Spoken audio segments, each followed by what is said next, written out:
आखिर क्यों टाइटैनिक जहाज जो कभी अनसिंकेबल माना जाता था, यानी कि पानी में नहीं डूबने वाला जहाज माना जाता था, वो लॉन्च होने के 4 दिन बाद ही डूब जाता है। नमस्कार दोस्तों, मैं हूं अर्जुन और आप सभी का स्वागत है आपके अपने YouTube चैनल कॉन्सेप्ट वाला मैथ में। तो चलिए वीडियो को शुरू करते हैं। दोस्तों, यह बात है 10 अप्रैल 1912 ईस्वी की, जब टाइटैनिक जहाज साउथहैम्पटन इंग्लैंड से चलकर न्यूयॉर्क के लिए जा रहा था। इस जहाज का कमांड संभाले हुआ था जॉन स्मिथ ने। यह जहाज दुनिया का सबसे बड़ा और लग्जरियस जहाज था। इस जहाज को जिस कंपनी ने बनाया था उसका नाम था व्हाइट स्टार लाइन। दोस्तों, इस जहाज को जिस कंपनी ने बनाया था वह यह दावा कर रहा था कि यह जहाज अनसिंकेबल है, यानी कि यह जहाज कभी पानी में डूब ही नहीं सकता है। लेकिन अपने पहले सफर पर रवाना होने के 2 दिन बाद से ही इनको वार्निंग मिलना शुरू हो जाती है। फिर भी वह अपनी रफ्तार को बिल्कुल भी कम नहीं करता है। वो लगभग 40 किलोमीटर प्रति घंटे की रफ्तार से चल रहा था। इसके 2 दिन बाद भी इनको 7 आइस वार्निंग और दी जाती है, लेकिन इसके कैप्टन एडवर्ड जॉन स्मिथ और इनके क्रू ने इस वार्निंग को इग्नोर कर देते हैं और अपनी रफ्तार को बिल्कुल भी कम नहीं करते हैं। रात का समय था और मौसम धुंधला धुंधला था। उस समय रडार नहीं हुआ करता था। उस समय के लोग दूरबीन और रेडियो फ्रीक्वेंसी की सहायता से ही समुद्री सफर तय किया करते थे। अचानक से इन लोगों को रास्ते में 3 मंजिला जितना बर्फ का चट्टान दिखा।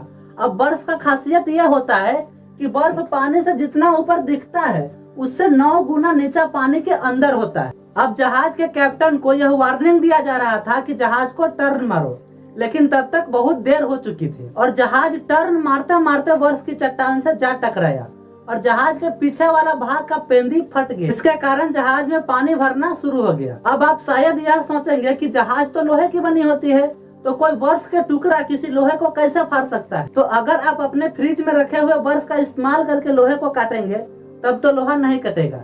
अब कहने के लिए तो लकड़ी भी लोहे को नहीं काट सकता है, लेकिन आपकी लोहे की बनी गाड़ी किसी पेड़ से जाकर टकराए तो चकनाचूर हो सकती है। ठीक उसी प्रकार से बर्फ का टुकड़ा इतना बड़ा था कि टाइटैनिक जहाज को बुरी तरह से चोट पहुंचाया। आमतौर पर बड़े बड़े जहाज में छोटे छोटे लाइफ बोट रखे होते हैं ताकि आपातकाल स्थिति में जहाज को खाली किया जा सके। अक्सर जहाज में रखे लाइफ बोट की संख्या इतनी होती है कि जहाज में बैठे सभी व्यक्तियों को सुरक्षित स्थान तक पहुंचाया जा सके।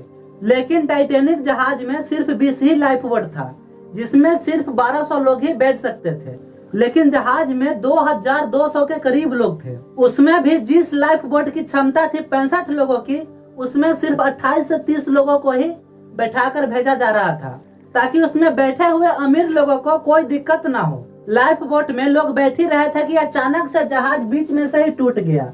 अब जहाज को टूटना तो लाजमी था, क्योंकि जहाज का एक सिरा पानी के अंदर डूब चुका था और दूसरा सिरा जो था वो पानी के ऊपर था।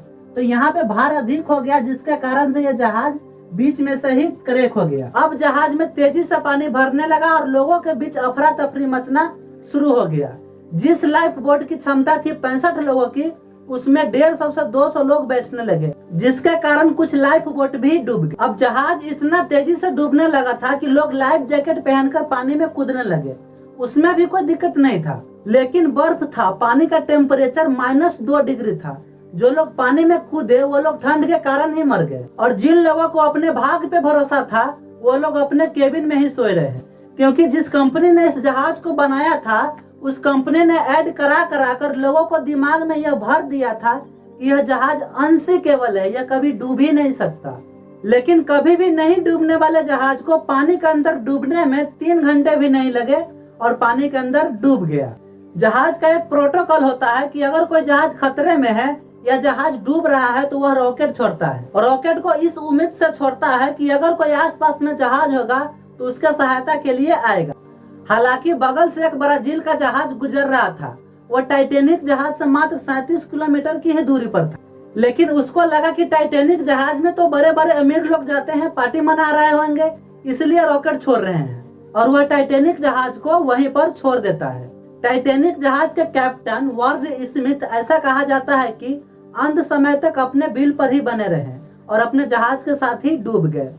दूसरी तरफ कुछ लोगों का यह भी कहना है कि वो सुसाइड कर लिए खुद को गोली मारकर। जब टाइटैनिक जहाज पानी के अंदर डूबा तो इस जहाज को ढूंढने में लगभग 70 साल लग गए और समुद्र के लगभग 3800 मीटर नीचे इस टाइटैनिक का अवशेष पाया गया, जो कुछ इस प्रकार से दिखता है। हाल ही में इस अवशेष को देखने के लिए 5 लोग गए थे, लेकिन उस 5 लोगों में से किसी का भी पता नहीं चल पा रहा है। अगर 5 लोगों में से किसी का भी पता चलता है तो मैं यह सूचना आप तक जरूर पहुंचाऊंगा, लेकिन यह सूचना आप तक तभी पहुंच पाएगी जब आप चैनल को सब्सक्राइब करके बेल आइकन को प्रेस कर लेंगे। दोस्तों, यह वीडियो आपको कैसा लगा कमेंट करके जरूर बताइएगा, और अच्छा लगा हो तो लाइक भी कीजिएगा।